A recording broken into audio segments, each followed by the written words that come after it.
You almost didn't exist. Let that sink in for a moment. You, your children, your grandchildren, everything you've built, everyone you've loved, every memory you hold, dear, all of it came within hours of never happening. October 1962. The Cuban Missile Crisis. Soviet ships carrying nuclear missiles steamed toward Cuba. American warships formed a blockade. In the Kremlin, Khrushchev waited. In the White House, Kennedy's generals demanded invasion. What the generals didn't know, what no one knew until decades later, was that Soviet commanders in Cuba already had tactical nuclear weapons ready to fire. If American soldiers had landed on those beaches, they would have been vaporized. And then the retaliation would have begun. Moscow, New York, London, Leningrad, millions dead in the first hour, hundreds of millions in the weeks that followed. The Northern Hemisphere rendered uninhabitable. Human civilization, everything we had built over 10,000 years, reduced to ash and silence. Kennedy didn't invade. Khrushchev blinked. The world exhaled. But here's what the history books often forget: nothing was actually solved. The missiles were gone from Cuba, yes, but thousands more remained in silos across Siberia and Montana, still pointed at cities full of mothers and fathers and children, who had no idea how close they had come to oblivion. The fear didn't disappear, it just went underground. And in the spring of 1963, John F. Kennedy, the young president who had promised to pay any price, bear any burden against the communist threat, began to wonder if there was another way. June 10, 1963. American University, Washington, D.C. The sky was gray. Graduates sat in folding chairs on the lawn, fanning themselves with programs. Their parents watched from the edges. Secret Service agents scanned the crowd with professional paranoia that would prove, 5 months later, to be not paranoid enough. No one knew what Kennedy was about to say. Not the State Department, not the Pentagon, not even most of his own cabinet. Kennedy had kept this speech secret, working on it with only his speechwriter, Ted Sorensen, and a handful of trusted advisors. He knew that if the bureaucracy got hold of it, they would water it down until it meant nothing. So he unveiled it to the world before anyone could stop him. And what he said that day was nothing less than a revolution. What kind of peace do I mean?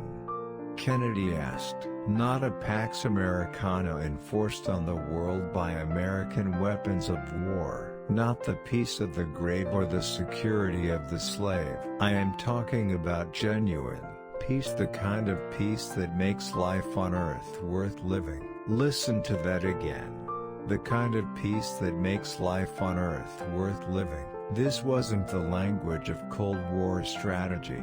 This wasn't deterrence theory or spheres of influence. This was a father thinking about his children, a man who had stared into the abyss and realized that all his power meant nothing if the bombs fell. Then Kennedy did something that no American president had ever done. He asked Americans to see the enemy as human. Let us examine our attitude toward the Soviet Union, he said. It is discouraging to think that their leaders may actually believe what their propagandists write. But then he added something remarkable. It is also discouraging to read a recent article by an American, which states, why should we trade with the Soviets, who are godless people? Do you see what he did? He held up a mirror. Yes, the Soviets believed terrible things, but so did some Americans. Yes, they dehumanized us, but we dehumanized them too. This wasn't moral equivalence. Kennedy never said democracy and communism were the same. He never excused the gulags or the Iron Curtain, but he acknowledged what almost no one in American public life was willing to say: the enemy was human. No government or social system is so evil. Kennedy declared that its people must be considered as lacking in virtue. Its people, not its government. Its people. The Russian grandmother baking bread for her grandchildren.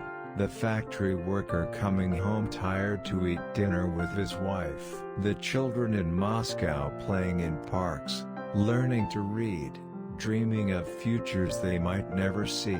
They were not abstractions. They were not statistics in a war game. They were human beings, just like us. And then Kennedy spoke the words that have echoed through 6 decades. For, in the final analysis, our most basic common link is that we all inhabit this small planet. We all breathe the same air. We all cherish our children's future. And we are all mortal. Let those words settle into you.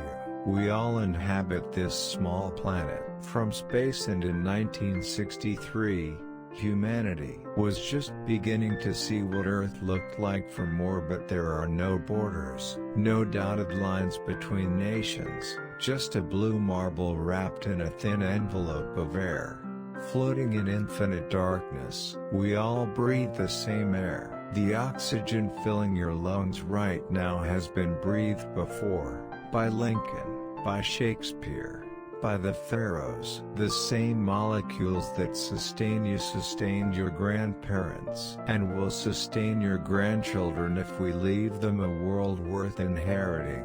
In 1963, that air drifted across the Iron Curtain without papers or permission. The same atmosphere enveloped Moscow and Washington, separated by nothing but human fear. We all cherish our children's future. Soviet mothers loved their children no less fiercely than American mothers. Russian fathers worried about the world they would leave behind no less desperately.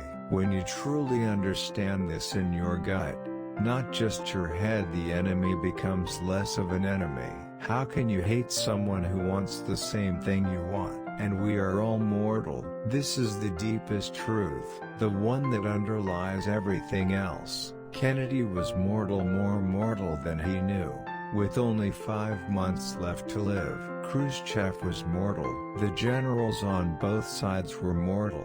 The millions who would have died in nuclear fire were mortal already. There is a liberation that comes with accepting mortality. When you're young, death seems theoretical, but as years pass, as you bury parents and friends and sometimes children, death becomes real, a companion, and something shifts. The grudges matter less. The need to win fades. You realize you don't have time for hate. That hate is poison you drink expecting the other person to die. That every moment spent in anger is stolen from love. Kennedy understood this at 46. He'd almost died many times from war wounds, from illness, from daily pain. He hid behind his famous smile, and he'd looked into the face of nuclear war. So he offered the world this truth: we're all going to die anyway. Why not make our time less fearful? Why not reach across the divide while we still can? What happened next was extraordinary. Khrushchev ordered Kennedy's speech broadcast in full across the Soviet Union uncensored. Soviet media never did this. They edited American speeches to make us look like warmongers. But Khrushchev had also stared into the abyss. He had grandchildren too. And when he heard Kennedy's words of respect and shared humanity, he recognized them as genuine. Within weeks, the two leaders established the famous hotline between the White House and Kremlin. By August, they signed the nuclear test ban treaty, the first agreement to limit nuclear weapons. A beginning, born from words, from empathy, from seeing the enemy as human. 5 months later, Kennedy was dead, November 22, 1963. Dallas, 3 shots in Dealey Plaza. In Moscow, ordinary Russians wept for the American president, who had spoken to them as human beings. Kennedy never saw the Berlin Wall fall, never saw his grandchildren.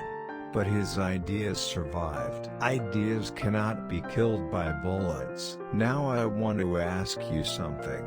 Who is your Soviet Union? Who is the person you've written off? The family member you haven't spoken to in years? The old friend who betrayed you? The ex-spouse whose wounds never healed? Think about how you describe them in your mind. Are they a full human being, complex, contradictory, struggling with their own fears? Or are they just the villain in your story? I'm not telling you to forgive. Some wounds run too deep, some damage cannot be undone. But consider this: the person you've cast as villain is the hero of their own story. They have reasons for what they did, not good reasons, maybe, but human ones. Fear, hurt, weakness, the same mess of motives inside all of us. They will die too. Whatever they did to you, they'll face the same darkness we all face. And holding on to hate?